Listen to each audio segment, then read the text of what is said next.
This is the trauma patient assessment station. You will have 15 minutes to complete this skill. Adam will be your patient and I will provide answers as appropriate. You may assume that you have a partner available and all equipment typically carried on your unit. Please conduct your assessment as you would in your field. Do you have any questions before we begin? I do not.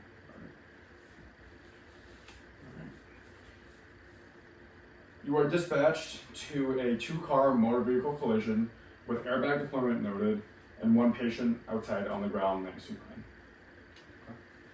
So I'm going to have my PPE on, and I'm going to make sure my scene is safe. Scene is safe.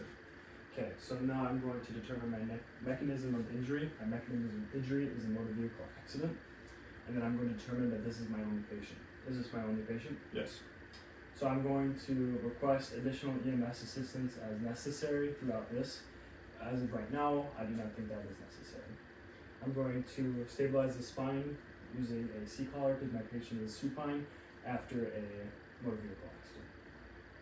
So now I'm going to verbalize my general impression on my patient. I have a supine 24-year-old male who appears to have normal skin and appears to be breathing normally.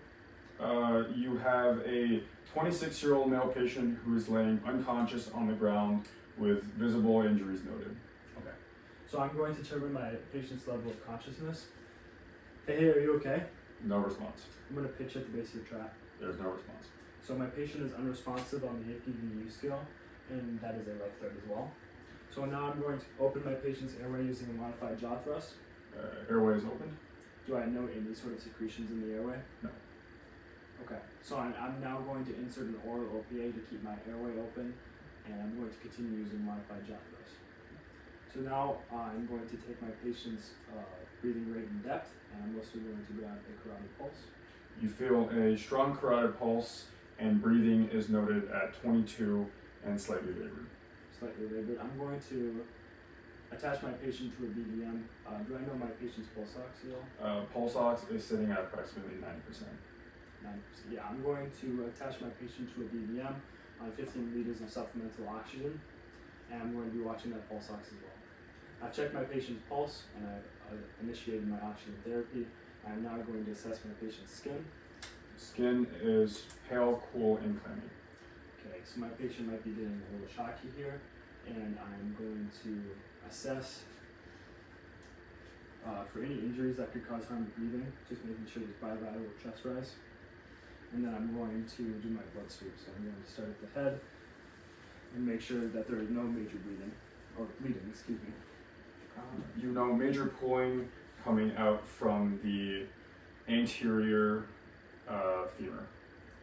Okay, so I'm just going to expose the wound with my trauma shears, and what do I see? You see a large, deep, approximate 3-inch laceration, and the femur is visible.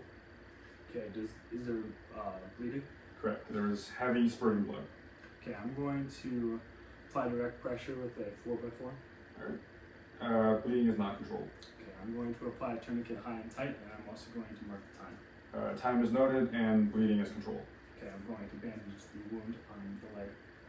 So now that I've controlled any major bleeding, and I have started my shock treatment because my patient is supine, he is on oxygen, and then we're going to get blankets above and below the patient during the secondary assessment. And then I am going to determine this patient as a load and go due to the unconsciousness and the major bleeding.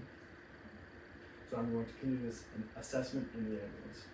I'm now going to attempt to get my patient's sample history, including signs and symptoms, allergies, medications, previous medical history, last oral intake, and events leading up to incident, but my patient is unconscious. Are there any bystanders on the scene? Nope. The only other bystander is the other driver of the car. Okay. So I'm not going to be able to get my sample, and I will note that to my receiving facility. So now I'm going to start my secondary assessment starting at the head. I'm going to palpitate the entirety of the head, moving any sort of head wear out of the way, making sure I'm getting everywhere. And then I'm going to check inside the ears, pig the nose. Slight bruising is noted behind the ears, and fluid is coming out of the right ear. So I'm just going to place a 4x4 on the ear, and I'm not going to stuff the ear. I'm just going to check to make sure there's any bullseye. Alright. And then I'm just going to move the OPA and the BVM in between breaths, check for any sort of broken teeth, anything like that. I'm also going to check my patient's eyes, making sure they're furlough. And then Patient's eyes are 5 millimeters and fixed.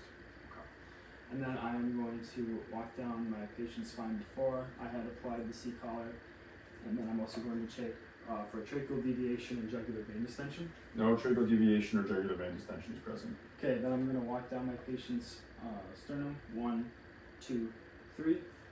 And then I'm going to check my patient's ribs, 1, 2, 3. And then I'm going to auscultate lung sounds. Moving my patient's arms here, I'm going to push down on the abdomen slowly, letting up quickly. You note slight resistance in the right upper quadrant. All other quadrants are tender. Okay. And then I'm going to push down on my patient's pelvis, 1, 2, and then 3. Pelvis is stable. And I'm going to check for any loss of bowel control, blood, or priapism. Priapism is an extreme erection caused by spinal damage. No part presently noted. So now I'm going to walk down the leg. I'm searching for decap BTLS during this entire secondary assessment. Slight small laceration are noted with glass present on the left leg. Right leg is just the deep laceration in the right femur area.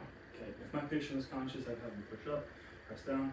Since my patient's unconscious, I'm going to pinch at the base of the cuticle and assess capillary refill. And I'm going to pinch the base of the cuticle, see if my patient has capillary refill. CMS is present on the left leg, not on the right leg. And does my patient react to pain? No. And then I'm going to go to the upper extremity. I'm going to walk down each arm. Okay.